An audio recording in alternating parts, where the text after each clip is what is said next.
In the debate, Dukakis said 37 million Americans don't have health insurance. That's not true, is it? Afraid so. And Dukakis came up with that health insurance plan for working people. It's going to pay real well with the middle class. We get enough problems with the middle class. So what does Bush do? Wraps himself up in the American flag. Not that again. Would you rather talk about Dukakis' health insurance plan? Get out the flag, boys. They'd like to sell you a package. Wouldn't you rather choose a president?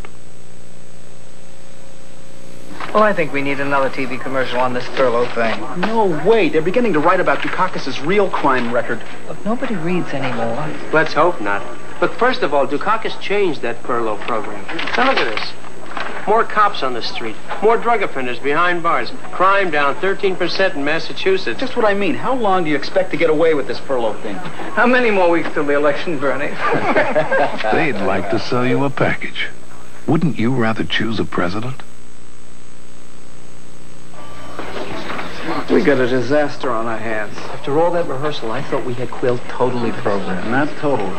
Suddenly the words President Quail even make me nervous. Benson looked great. You know, what if... It's too crazy. What is it? Is it too late to drop him? Bring in Bob Dole? Yeah, Dole. Yeah, you're right. It's too crazy. It's not that crazy. Rosemary. They'd like to sell you a package. Wouldn't you rather choose a president? Why has George Bush been attacking Michael Dukakis for pollution in Boston Harbor? Maybe so you won't find out it was the Reagan-Bush administration that cut funding to clean up Boston Harbor. It was George Bush who personally weakened regulations on corporate polluters, failed to push for the cleanup of toxic waste sites, twice supported the veto of the Clean Water Act, and opposed a ban on ocean dumping. That's why the League of Conservation Voters gave George Bush a D rating and endorsed Michael Dukakis for president. The best America is yet to come. 1982. George Bush was made responsible for stopping drug traffic from coming into this country. What happened? Cocaine traffic up 300%. More drugs in our classrooms. And Panamanian drug lord Noriega kept on the government payroll. That's the Bush record on fighting drugs. And now George Bush wants to put Dan Quayle in charge for the next 4 years. I'm going to be coordinating the drug effort. Dan Quayle in charge of fighting drugs in America? If George Bush couldn't handle the job, how do you think Dan Quayle's going to do? I'm fed up with it. Haven't seen anything like it in 25 years of public life. George Bush's negative TV ads, distorting my record, full of lies, and he knows it. I'm on the record for the very weapons systems his ads say I'm against. I want to build a strong defense. I'm sure he wants to build a strong defense. So this isn't about defense issues. It's about dragging the truth into the gutter. And I'm not going to let them do it. This campaign is too important. The stakes are too high for every American family. The real question is, will we have a president who fights for the privileged few, or will we have a president who fights for you? George Bush wants to give the wealthiest 1% of the people in this country a new tax break worth $30,000 a year. I'm fighting for you and your family, for affordable housing and health care, for better jobs, for the best education and opportunity for our children. It's a tough fight. I know that. Uphill all the way. But I'm going to keep on fighting, because what I'm fighting for is our future. Governor Michael Dukakis, the Democratic. Governor, a response. Well, I must have been living through a different 8 years from the one that the vice president's been living through, because this administration has cut and slashed programs for children, for nutrition, or the kinds of things that can help these youngsters to live better lives. Has cut federal aid to education, has cut Pell Grants and loans to close the door to college opportunity on youngsters all over this country. And that, too, is a major difference between the vice president and me. George Bush is complaining about Boston Harbor, but Bush's administration cut funds to clean up Boston Harbor. Bush's administration cut funds to clean up California's coast, from San Diego Harbor to San Francisco Bay. Bush opposed a crackdown on corporations releasing toxic waste. Bush even favored a veto of the Clean Water Act, not once, but twice. The nonpartisan League of Conservation Voters has endorsed Mike Dukakis. So when you hear George Bush talk about the environment, remember what he did to the environment.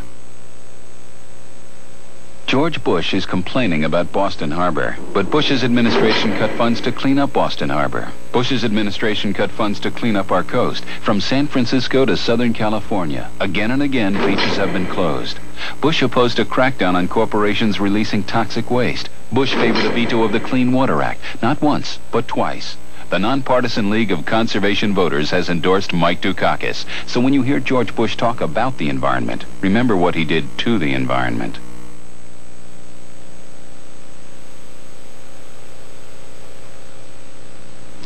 My fellow Americans, a year and a half ago, I entered this campaign as an underdog. Tonight, I enter the final days of that long journey, still an underdog. And some of you don't know much more about me than a name and a set of labels. Part of the fault may rest with our own effort.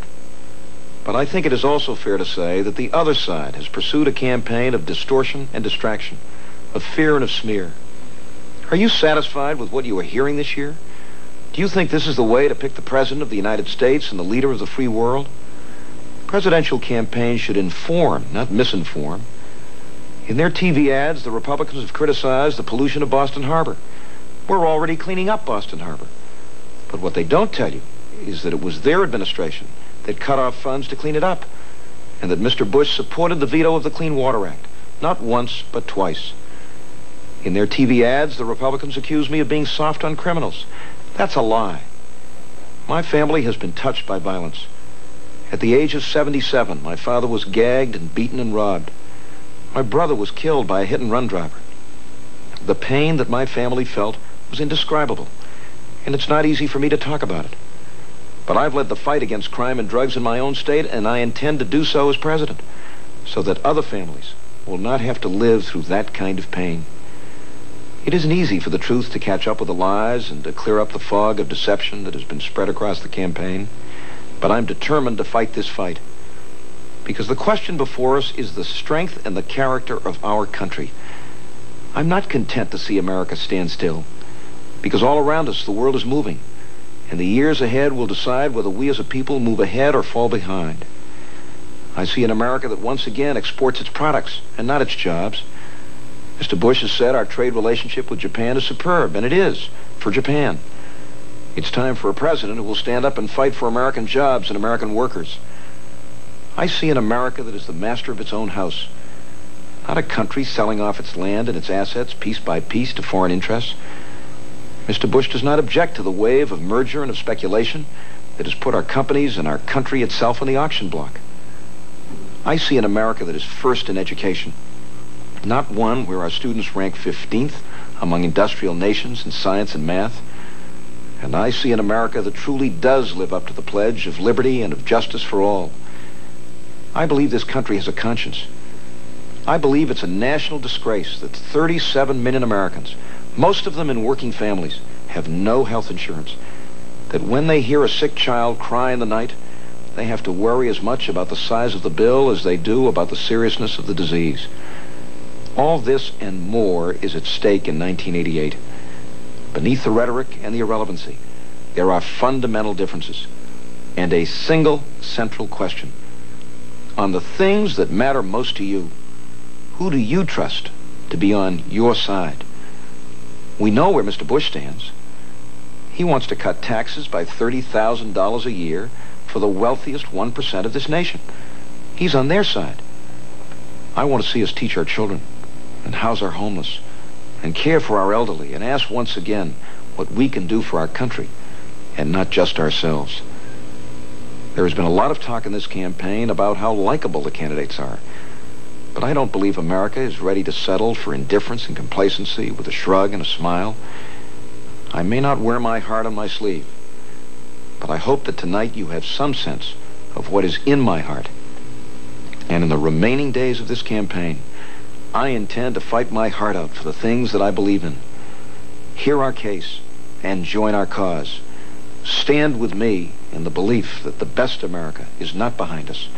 The best America is yet to come.